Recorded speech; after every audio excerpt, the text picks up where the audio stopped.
Una de las preocupaciones generales en la revisión de la agenda somos lo que decimos, somos lo que escribimos, somos lo que pensamos.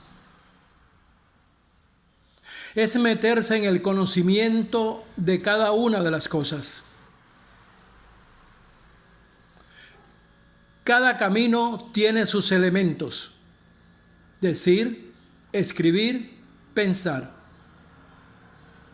Aunque generalmente ese no es el orden exigente, riguroso de la línea clave.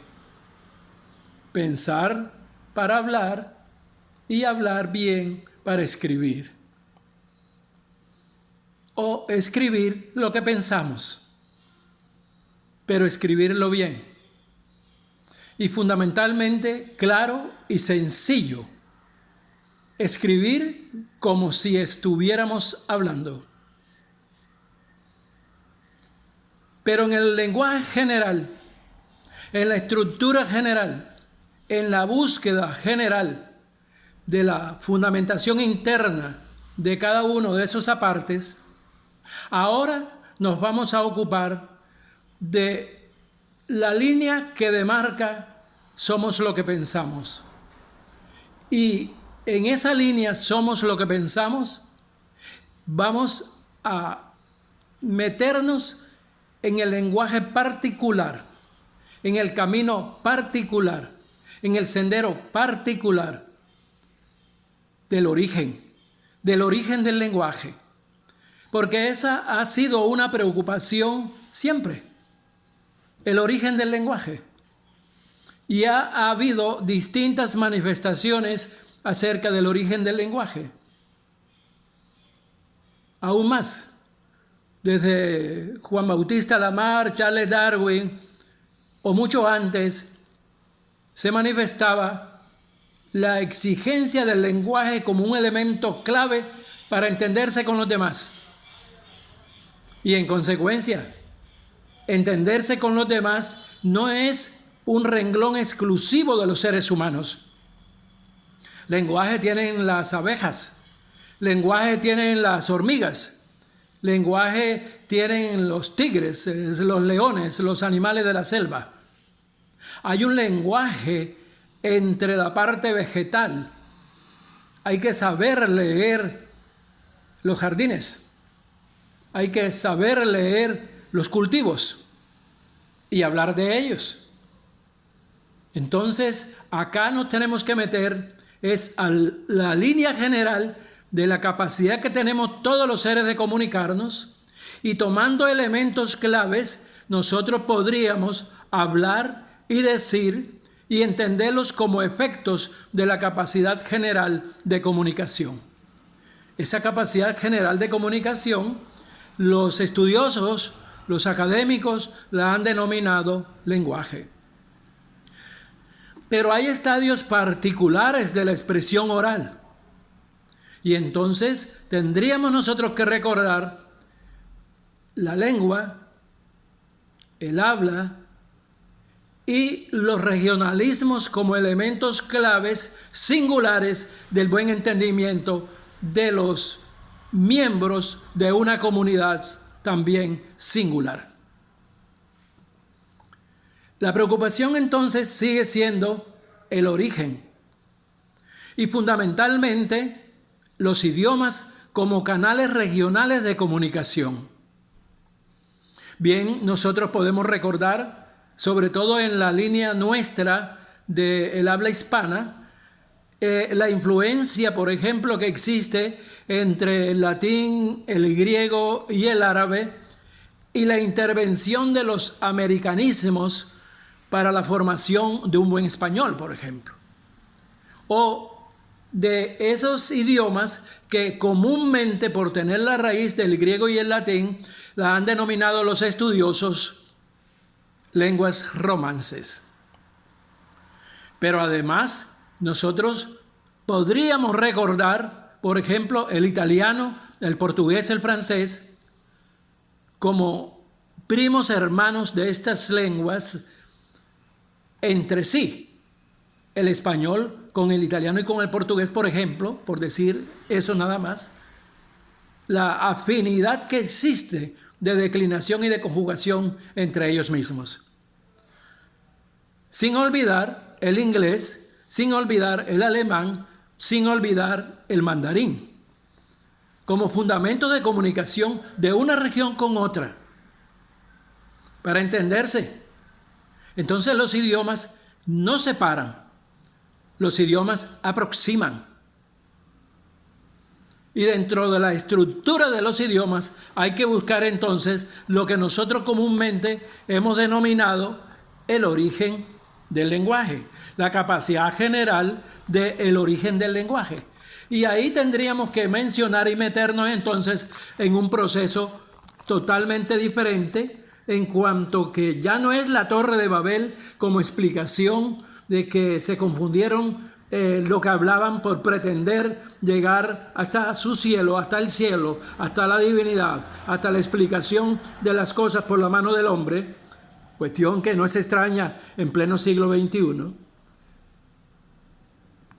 Pero también hay que buscar los lineamientos generales de la lingüística, los fundamentos generales de la fonología misma de los idiomas, como canales de comunicación dentro de la estructura de la preocupación nuestra acerca del origen del lenguaje o acerca del origen de los idiomas como elemento clave de aproximación.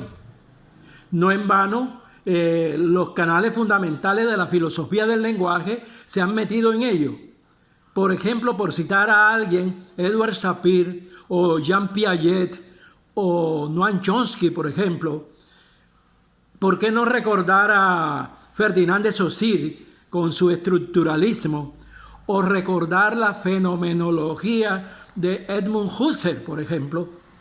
¿Por qué no recordar a Bertrand Russell o a Jean-Paul Sartre con esa gran obra sobre palabras, la palabra, el lenguaje en sí, que fue una preocupación de Jean-Paul Sartre? ¿Por qué no recordar a Franz Brentano, por ejemplo? ¿O por qué no recordar a Umberto Eco, sobre todo en esa obra sobre la búsqueda de la lengua perfecta en la cultura europea, por ejemplo, que ha sido una de las inquietudes de Umberto Eco? Todo eso se conjuga para dilucidar esa gran preocupación de los seres humanos acerca del origen del lenguaje. Pero ahora, por asuntos de mayor interés, no nos vamos a meter en sí en el hecho de saber la estructura de cómo se originó el lenguaje, el fenómeno mismo del hallazgo de los abecedarios hasta formar después las sílabas y después las palabras y después las frases y después la oración y después los párrafos y después los capítulos. Eso no es de nuestro interés ahora, sino que es de nuestro mayor interés el fundamento clave de la comunicación. Entender el lenguaje como aquello que nos aproxima. Entender el idioma en consecuencia como aquello que nos aproxima. Entender el habla particular de regiones determinadas como aquello que los aproxima. Y entender el regionalismo como aquello que aproxima el entendimiento común cotidiano de las cosas. 100 años de soledad, por ejemplo, está llena de regionalismos dentro de la estructura del habla, dentro de la estructura de un español bien tratado. No en vano, la traductora de 100 años de soledad al ruso se vino a Colombia y fundamentalmente a la costa Caribe, y de la costa Caribe, Barranquilla, Cartagena, Santa Marta y todo el camino de Macondo, para poder en un momento dado contextualizar la traducción con relación a los regionalismos utilizados por Gabriel García Márquez en esa magna obra 100 años de soledad. El lenguaje es importante entonces. y la capacidad particular del lenguaje a través de los idiomas supremamente importante para entenderse entre las regiones grandes, las naciones, o para entenderse entre las regiones pequeñas con el habla, o para entenderse en los elementos singulares del regionalismo. No sin ello olvidar un elemento que no puede pasar desapercibido, como es la jerga, ese modo de hablar que utilizan determinado y singular grupo para entenderse entre ellos. Por ejemplo, en un momento dado, cuando había recorrido por personas que utilizaban el buen vivir dentro de cada uno de los lugares y se desplazaban de un lugar a otro, ellos tenían su jerga, su manera de decirse. Pero también hay jergas profesionales. En medicina hay una jerga determinada. Los conductores tienen una jerga determinada. Los mecánicos tienen una jerga determinada. O sea, toman elementos del oficio y los involucran en el proceso del lenguaje y de la lengua para poderse entender más fácilmente entre ellos. Luego, la línea es similar al movimiento de un acordeón, que da una nota abriendo, pero que da otra nota cuando está cerrando. Nosotros podemos flexibilizar el uso del lenguaje de esa manera, como un fundamento de un fuelle de acordeón que abriendo da una nota y cerrando da una nota diferente. Tenemos que aprovechar entonces el uso del lenguaje, porque es la vía de entendimiento entre los seres y fundamentalmente entre los seres humanos. No podemos desconocer la gran oportunidad acerca del origen del lenguaje. Ya estas personas académicas que hemos citado anteriormente, entre ellos Jean-Paul Sartre o Jean Piaget, Umberto Eco, nos han dado pautas a cómo lo entendieron ellos, a cómo lo entienden ellos. Pero hay también globalizaciones, pero hay también particularidades que nos denotan a nosotros que lo importante es hacer un buen uso del lenguaje. Entonces, tenemos que meternos en el proceso acerca del origen del lenguaje y dentro de la estructura del origen del lenguaje, saber que no es tanto el saber de dónde viene, sino es más usarlo bien y usarlo como un mecanismo para la convivencia. El lenguaje no puede ser un mecanismo para dispersarse, para eliminar al otro.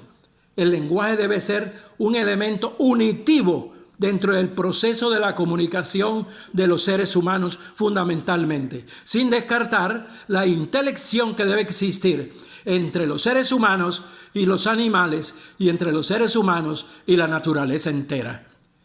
Porque de eso se trata. El asunto es que no somos seres aislados, somos unos seres convivientes en el cosmos. Somos unos seres que nos unimos como un todo en el cosmos, e independientemente que haya singularidades que denoten la manera de ser y expresarse cada uno de los elementos que la conforman. Pero nosotros entendemos, por ejemplo, a los animales cuando tienen manifestaciones de cariño o de ira o de rabia. Pero nosotros entendemos al jardín cuando está florecido. Pero nosotros entendemos el cultivo cuando está en buena cosecha. Pero nosotros entendemos al mar cuando está lento o cuando está picado. Nosotros entendemos al río cuando está turbulento. Nosotros entendemos la tempestad. Nosotros entendemos la claridad. Nosotros entendemos la noche y su silencio. Y entendemos que los seres humanos debemos mantenernos en alta convivencia. Y el lenguaje es uno de los elementos claves que, bien usado, une al contexto general de la globalización. No somos seres aislados, somos seres incluidos en el proceso. Comunicarse bien es una gran oportunidad para vivir, porque nosotros somos lo que pensamos, somos lo que decimos, somos lo que escribimos.